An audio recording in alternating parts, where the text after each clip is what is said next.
இந்த உலகத்தில் பிறக்கும் ஒவ்வொரு பெண்ணின் கதையுமே தனித்தனி உளவியல் பயணமாகும். ஆனால் சில பெண்களின் வாழ்க்கை புராணங்களாய் மாறும். அந்த அளவுக்கு அவளது வாழ்க்கையில் நடந்த சம்பவங்கள் உருக்கும் உருட்டும். இன்று நாம் பேசப் போகிறோம் ஒரு அன்னையின், ஒரு மகளின், ஒரு மனைவியின், ஒரு அரசியின், காந்தாரியின் வாழ்க்கை பற்றியது. தலைப்பு: காந்தாரிக்கு பின்னடிய சொகமும் கசப்பும். காந்தாரி காந்தார தேசத்தின் இளவரசியாய் பிறந்தவள். அழகு, அறிவு, ஆன்மீகம் அனைத்தையும் ஒட்டி பிறந்தவள். காந்தாரியின் தந்தை சுபலர் ஒரு வீரனும் அரசனும். ஒரு நாள் ஒரு முனிவர் காந்தாரிக்கு ஒரு வரம் தருகிறார். உன் மகன் உலகின் மிகப்பெரிய வீரராக இருப்பான். ஆனால் அதே நேரம் காந்தாரியின் திருமண விவகாரம் ஒரு அதிர்ச்சியூட்டும் முடிவை எடுக்கும். காந்தாரிக்கு மனம் முடிவது குருடனாக பிறந்த திருதராட்டிரனுடன். அது ஒரு அரசியின் வாழ்க்கைக்கு எதிரானது. குருடனை மணந்ததும் தானும் கண்களை பட்டையால் மூடியவள். ஒருவேளை இது அவளது ஆத்ம சமர்ப்பணமா, இல்லை அரசியல் கட்டாயமா? ஒரு பெண் தன் கணவன் குருடன் என்று தெரிந்தபோதும் தானும் கண்ணை மறைத்து விடுவது, இது ஒரு பெரும் வியாகுலத்தின் தொடக்கம்.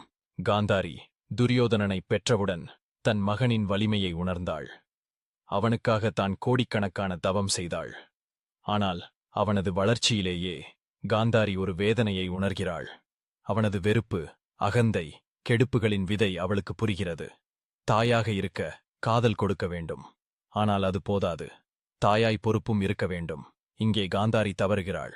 அவள் வெறுமனே பாசத்தில் மூழ்கிவிட்டாள். துரியோதனனின் பிழைகள், அவனது கெட்ட சொந்தங்கள், அவை அனைத்தும் அவளுக்குத் தெரிந்தும் எதிலும் அவள் எதிர்த்து நின்றதில்லை. ஏன்? தாயாக அவள் பாசத்தில் அடிமையாகிவிட்டாளா? துரியோதனன் குருச்சேத்திர யுத்தத்தை ஆரம்பிக்கும்போது காந்தாரியின் உள்ளம் துடிக்கிறது. அவன் வழி தவறினான் என தெரிந்தும் அவள் ஏன் தடுப்பதில்லை? மகனின் உயிரை காக்க முடியாது என்ற ஒரு அஞ்சலால். இங்கேதான் காந்தாரியின் வாழ்வின் மிகப்பெரிய கசப்புகள் துவங்குகின்றன. காந்தாரி தாயாக வெற்றி பெற்றவளா, அரசியாக தோல்வியுற்றவளா? யுத்தம் முடிவடைந்ததும் காந்தாரியின் கண்களில் பனிமட்டம். அவள் கண்களில் இல்லை, மனதில். 100 மகன்களையும் இழந்த தாயின் உளவியல் யாராலும் புரிந்து கொள்ள முடியாது. ஆனால் காந்தாரி தன் தவத்தால் கிருஷ்ணனை சபிக்கிறாள். நீயும் உன் வம்சமும் அழியும் என்கிறாள். கிருஷ்ணன் அந்த சபையை ஏற்றுக்கொள்கிறார். ஏனென்றால் அவர் அறிவார், அந்த சபையின் பின்புலம் உண்மையாக இருக்கிறது. பிறகு என்ன? அரசியின் வாழ்க்கை முடிகிறதா? இல்லை, துறவியின் வாழ்க்கைதான் தொடங்குகிறது. காந்தாரி, குந்தி, விதுரர் மூவரும் காடுகளுக்கு செல்வது.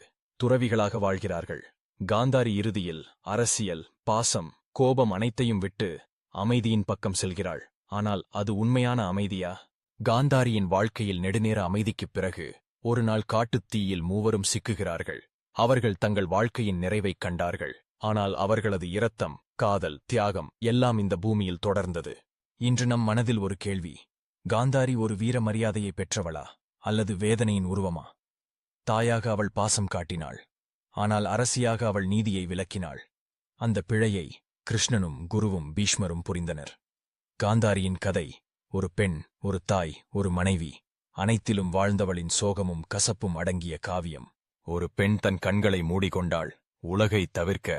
ஆனால் அந்த பந்தத்தில் உலகமே அழிந்தது. காந்தாரியின் குருட்டுத்தனமே ஒரு மாபெரும் யுத்தத்துக்கான காரணமாக அமைந்தது. ஆனாலும் அந்த குருட்டுத்தனமும் ஒரு காதலின் வடிவம்தான். இதுதான் காந்தாரிக்கு பின்னடிய சோகமும் கசப்பும்.